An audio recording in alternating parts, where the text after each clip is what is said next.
get right to it. Brady and Belichick over the Legion of Boom. The Patriots win their 4th Super Bowl in franchise history after falling behind 24-14. In the fourth quarter, Tom Brady was nothing short of spectacular. Brady, 8 for 8, 65 yards, and the game-winning touchdown pass to Julian Edelman. But undrafted rookie Malcolm Butler sealed the deal with that interception.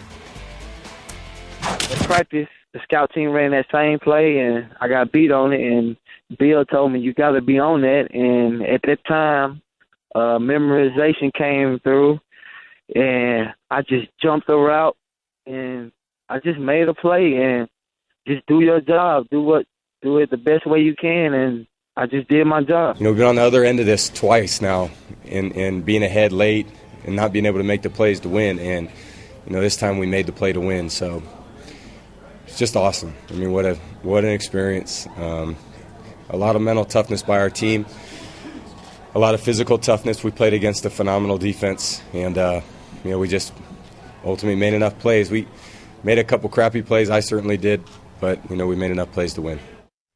Champions have to have amnesia, ladies and gentlemen, so there's a lot to digest. But let's just start with the big picture. And Stephen A., I'll start with you first. Do you believe Seattle gave it away, or did the Patriots just win it? Well, I thought, I say this, how can I put this? I think that Seattle gave it away at the end, but only at the end. I can't take any credit away from the New England Patriots today. This is a team that I was picking all season long to win the Super Bowl, but I thought that as Super Bowl week approached, that the Legion of Boom, their physicality would ultimately reign supreme. I knew it was going to be a thriller, and I expected the outcome that I still believe should have happened had a decision not been made with 20 seconds left, which I will get to in a second. But let me first give praise to the great Tom Brady, the great Tom Brady, and we'll be talking about him throughout the show because of my partner in crime over there in New York City that I got to deal with for the next 2 hours. But Tom Brady was absolutely sensational when it counted most. I thought that there was nothing pretty sensational about him for the first 3 quarters. He had thrown 2 interceptions. They were down by 10. They were held scoreless in the third quarter, and they had gotten outscored by a score of 24-7 after New England had scored first. But I give Tom Brady credit where credit is due. Once Jeremy Lane went down, and you had this kid, Harold Simon, whatever way you want to pronounce his name. It's spelled Harold with a T in front of the H, whatever name it is, but a Harold Simon. I mean, this kid got abused. First it was LaFell, then it was Edelman, and in between it was Amendola here or there, wherever Simon was, Tom Brady and Bill Belichick attacked him. That was smart on their part. Whenever Gronkowski found himself in single coverage against KJ Wright, Tom Brady was able to take advantage of that on all 3 occasions. He was 3 for 3 on those occasions, connecting with Gronkowski, including for a touchdown. Can't take that away from him. But the reason why I still sit here, and despite the greatness of a Tom Brady, how efficient New England was in the fourth quarter, how they were basically moving the ball pretty much for 3 of the 4 quarters yesterday, and I give their offense credit because the Legion of Boom did not look like the Legion of Boom for the most part yesterday afternoon. The reason why I say Seattle lost this football game is simply because of this. I don't care what the scenario is. I don't care about the 3 wideouts. I don't care about the fact that they knew what was coming. I don't care about any of that stuff. You've got Marshawn Lynch, beast mode in the house.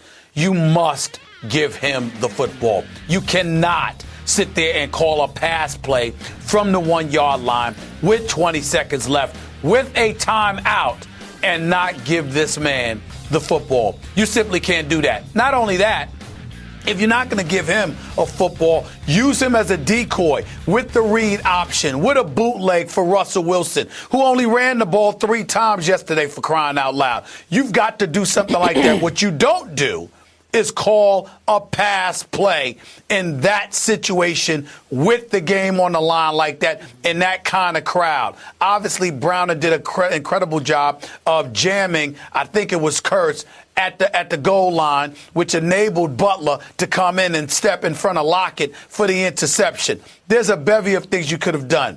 But Pete Carroll, he will never overcome this.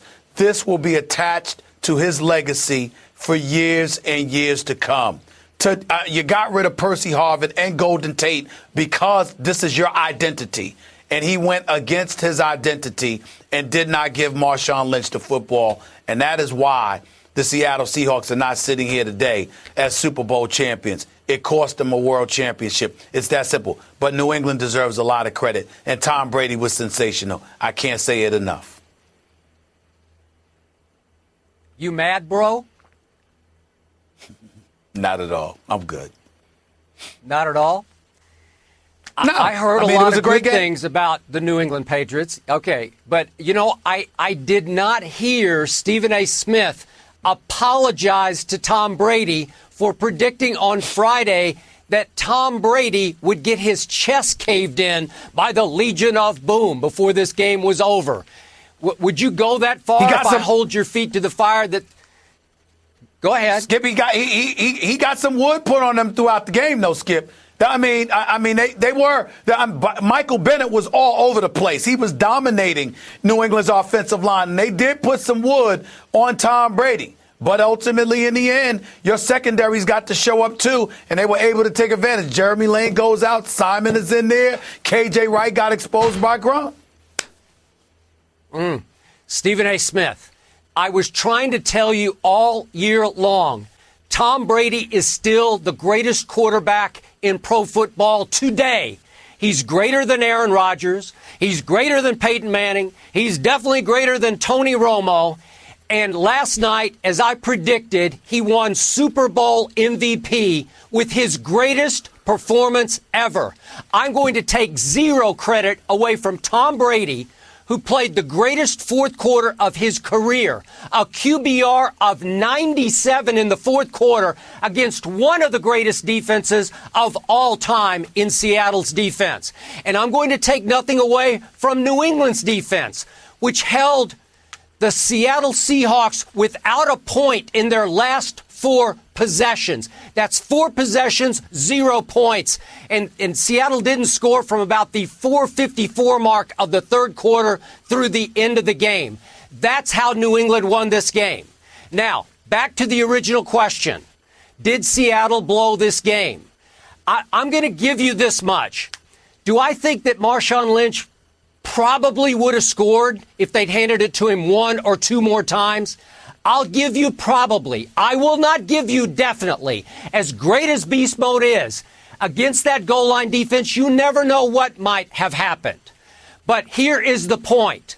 The Brady haters out there, and there are billions, and they have come out of the woodwork, they are not accepting one thing that happened before the questionable series of play calling at the end of the game.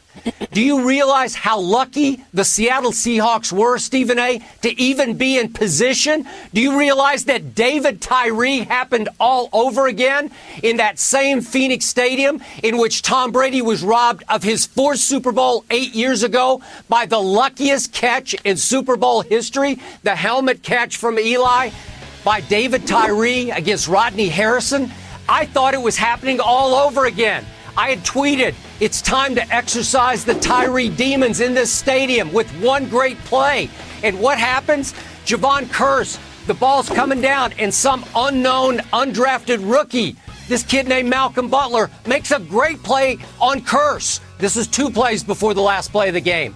And the ball goes up in the air, and it hits Curse on one leg, then it bounces off his other leg, then it hits one hand, it hits the other hand, and somehow on the 3rd try, he catches it sprawled on his back. And I said, I can't believe it. Tom Brady just got robbed again of his 4th Super Bowl. And what happened? The Super Bowl gods finally gave Brady 1. They gave him 1. They owed him 2, but they gave him 1, Stephen A. This was justice. Justice finally prevailed because you know what happened? Pete Carroll, who can get so cocky and so arrogant and so too cool. That's the way he coaches his team. He got caught up in his own hubris and his own bravado, and he got a little too cute, and he thought, you know what? My guy Russell Wilson, that I told you all was going to be a great player when we picked him in the 3rd round, my guy outplayed Peyton last year, and he is about to out-Brady Brady in this Super Bowl, so I'm going to let him throw one here. I'm going to let him flick a little touchdown, a little 1-yard touchdown pass, just to rub it in a little bit. And what happened? This unknown, undrafted kid, Malcolm Butler, from Vicksburg, Mississippi, and Hines Community College in West Alabama, he made one of the all-time great Super Bowl plays. He cuts up underneath Lockett, who didn't fight very hard for the ball, but I thought it was a pretty good throw, actually, and an all-time great play that Tom Brady deserved. So in the end, Seattle was lucky to be there. They were lucky to be in position to get Marshawn Lynch in the end zone. Well, first of all, Skip, I'm not going to say luck because New England got beat on a few big plays, big pass plays from Russell Wilson throughout the game. That's number one. Number two, I don't fault Lockett as much as other people have because if you look at the play, Skip, he never looked back and he really didn't know nor anticipate Butler coming because Curse wasn't supposed to get, whether it was Curse or Baldwin, I keep forgetting, they were not supposed to get jammed by Browner the way that they did. So Lockett didn't anticipate that coming. It wasn't like he saw the guy coming. He was basically blindsided because the guy came out of nowhere and stepped in front because Curse didn't do his job. That's point number two. Point number three. I completely, Skip Bayless, and totally agree with you about Pete Carroll because so many times we talk about the egos of players that we forget that, you know what, coaches have huge egos too. And if there's anybody who has one, it's Pete Carroll. Now, I'm not here to knock Pete Carroll in terms of his abilities. He's a Super Bowl champion coach. He won a national championship at USC. We all know that the man can coach. I'm not here to question his football acumen in any way, shape, form, or fashion. I'm not qualified to do that. But I am qualified to sit there and say, you know what? That was some cockiness that you showed there. You wanted to validate yourself in some kind of way because there was no reason on earth to call that play. It was just an inexcusable call. And Pete Carroll, whether it's him covering for his offensive coordinator, I think the offensive coordinator's got something to say about this, some explaining to do. I think Russell Wilson rightly took some of the blame because he could have thrown a better pass. It wasn't a perfect throw, Skip. You got to see that coming. You got to throw that low. You got to throw that on the backside. You got to do something right or other than what he did. Wasn't a bad pass. But ultimately, ultimately, the huge onus is on Pete Carroll because you're the head coach and there's no way that play gets called without your authorization in that situation. And to let go of a Percy Harvin, to let go and let Golden Tate walk away and go to Detroit and to sit back and say, this is our identity. As good as those players are, this is who we are. Our defense, combined with Marshawn Lynch, we out-physical you. This is what we do. To sit there and know that, and to be in a situation where you have a timeout and 3 shots at 1 yard for the Super Bowl championship, and to put that in the hands of Russell Wilson on a pass play is inexcusable. It is unforgivable. It's why you saw Bruce Irvin say what he said. It's why you saw Bobby Wagner say what they said. We're at the 1 yard line and we run a slant. We're at the 1 yard line and we throw a pass. We're at the 1 yard line and we didn't give the ball to Marshawn Lynch. I'm telling you right now, man, I don't know. I don't know if the players could ever get over this, man. That the coach, Pete Carroll, blew this. You have a Super Bowl championship if you give the ball to Marshawn Lynch in that situation. Who, by the way, had just run for 4 yards from the 5 to the 1 after that play by Curse. You have a Super Bowl title. Okay, but would you agree that 2 plays earlier, the deep throw, 33 yards to Curse, was the second luckiest play in Super Bowl history to Eli to Tyree? Well, yeah. Would you agree with that? I tweeted it. I was like, I said, oh, my Lord, somebody better get the paramedics for Skip Bayless. I said, if they lose this game, I said, he's not going to get over it because of that play. Right there, no question about it. No question. Okay, so would you agree Seattle was lucky to even be in the position in the first place to be able to hand the ball to Marshawn Lynch to win the game? No, Skip, because you're talking about the play, and unlike you, I don't go to just the play. I go to the fact that after New England went up 7-0, Seattle outscored them 24-7. They intercepted Tom Brady twice. Not only that, Jeremy Lane goes down. You got this guy, Darryl Simon, that comes in, and he's getting abused all day long. Everywhere he's at, they're throwing the ball in his direction. They only targeted Richard Sherman twice the whole game.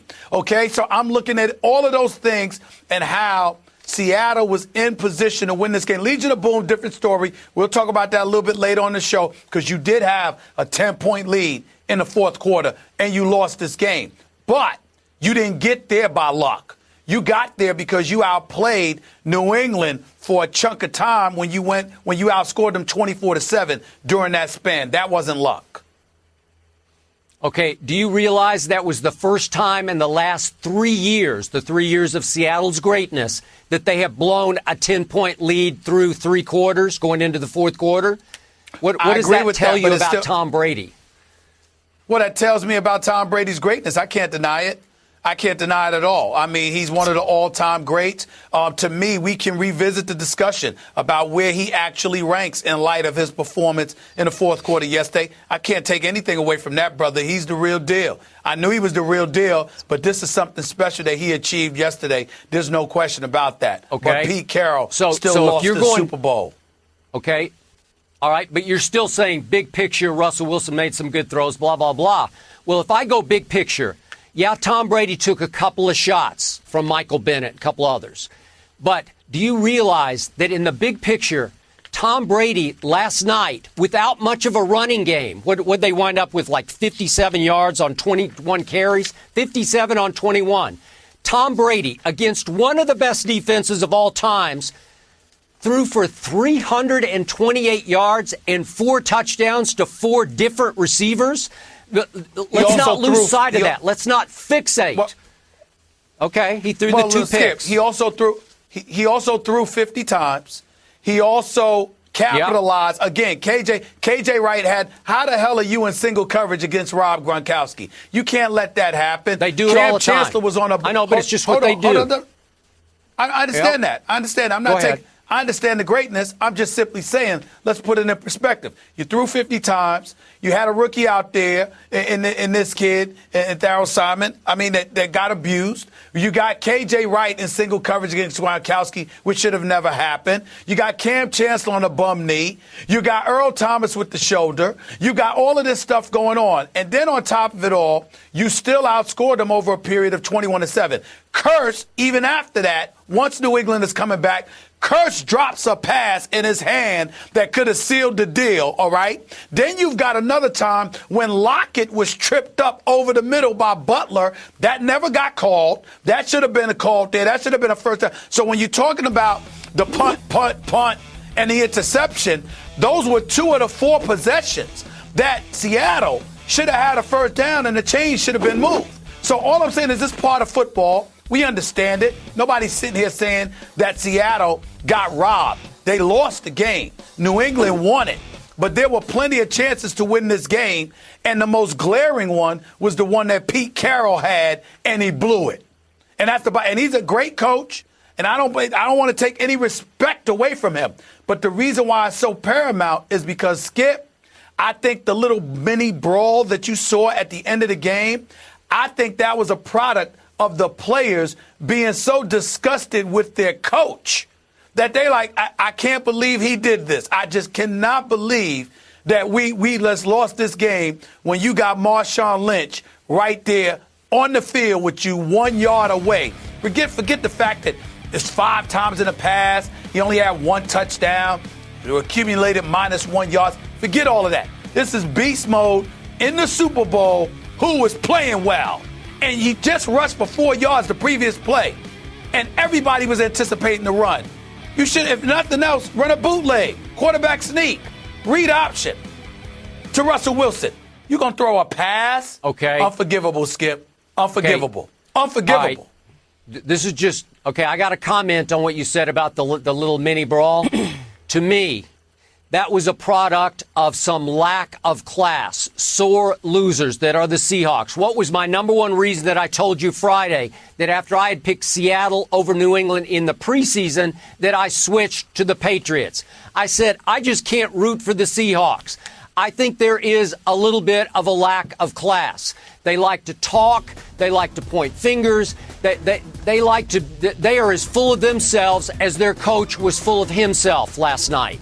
And we had, obviously we had Richard Sherman going 2-4 on the touchdown that made it 24-14. And we had Doug Baldwin with the Randy Moss mooning in the end zone, the fake mooning. And so, look, that's who they are. And at the end, that's who they were when they got in the little mini fight. They're just sore losers to me. And I'm sorry, well, I'll take a last quick point. I'll take a Julian Edelman. Pound for pound, that kid is as tough as anybody in the National Football League. You thought he'd get roughed up, he'd get a little intimidated. He was not intimidated at all last night by Cam and company. Hold it. I did not think he would get intimidated. I thought he'd get roughed up, but not intimidated. I thought Amendola would get concussed and knocked out of the game. That's what I said. That's point number one. Also, let's keep in mind, you may have some point about the classlessness because they definitely on a stage like that, you want to make sure you show some class. But the flip side to that is that those guys, you thought we were hit by a punch by how idiotic that call was on the part of Pete Carroll. Could you imagine how they were? Come on now. Now, you're the Legion of Boom. You clearly did not look like that yesterday. They had a plethora of injuries. They're not making any excuses. Cam Chancellor and those boys, listen. Their whole thing is we carry this team all year long. It's your turn to rescue us now.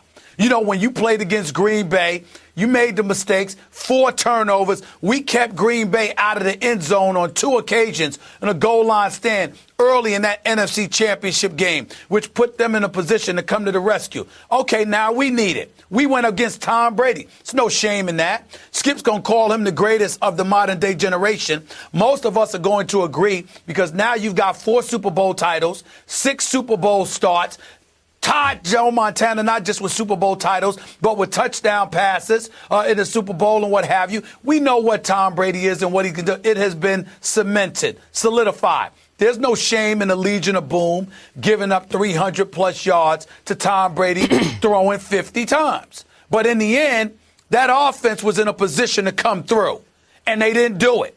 And because you did, and why didn't you do it? Not because of a fumble, a hit, an incomplete pass, somebody couldn't get open, you got sacked. None of that. It's because of Pete Carroll deciding that, you know what, let me be a little cocky and let my man Russell Wilson one-up Tom Brady instead of giving the ball a beast mode. It's ridiculous. It's inexcusable.